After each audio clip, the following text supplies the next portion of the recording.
C'est la première marque de fabrique dès sa gouvernance que le gouverneur de Sud-Kivu, sous la F123, Patrick Boussou-Bouangui, imprime ce samedi 12 juillet 2025 sur avenue Sayo, dans la commune d'Ibanda. Le Baoba va lui-même remettre en danse les engins de l'Office des routes et de l'Office de voirie et drainage aux arrêts depuis plus de 4 mois, donnant ainsi le go des travaux d'entretien mécanisés de l'avenue Sayo, longue de 3,10 km, en attente des travaux de modernisation qui interviendront dans les tout prochains jours et dont la Banque africaine de développement BAD a déjà décaissé le moyen afférent. Ainsi donc, les embouteillages sur le boulevard Emery Patrice Lumumba ne restent que question de temps. Désormais, la population peut encore sentir le vrombissement de ces engins lourds, un signal fort du développement prôné par le numéro 1 de la province. Comme vous le savez, cette route est de 3 km.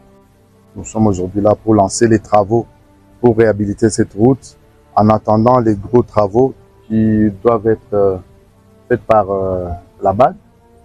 Et pour désengorger le grand boulevard Lumumba, les gens peuvent passer ici jusqu'au rond-point Feu Rouge.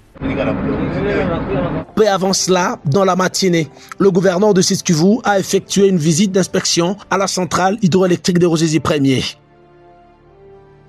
Aux côtés de son adjoint Dunia Masumbuko Bouangé, un de ses principaux collaborateurs, Patrick Boussou voulait d'abord féliciter les ingénieurs et autres fonctionnaires de la Société nationale d'électricité SNEL, qui n'a cessé d'abattre un travail de qualité en faveur de ses clients depuis la libération de la ville, avec une baisse très sensible des coupures intempestives du courant électrique et une couverture de plus en plus exponentielle du cash power sur l'ensemble des communes de Bukavu.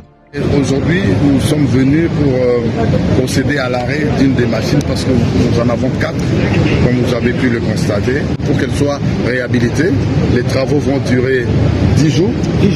Et après 10 jours, on va remettre la machine en marche pour que tous les territoires sous M23 puissent être alimentés encore de nouveau d'électricité.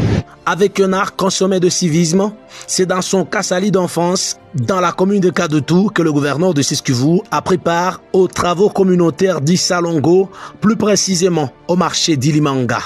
Bêche à la main, l'homme prêche par l'exemple avant de s'assurer de la bonne application de cette mesure non coercitive, mais plutôt un appel au bon sens, à la salubrité publique et à l'assainissement de nos milliers de vies et de travail.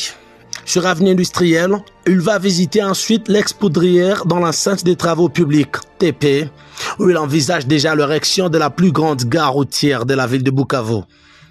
S'il faut mieux savoir lire les signes des temps, plus rien ne pourra bloquer le train déjà en marche. Avec le gouverneur Patrick Boussou-Bouangui.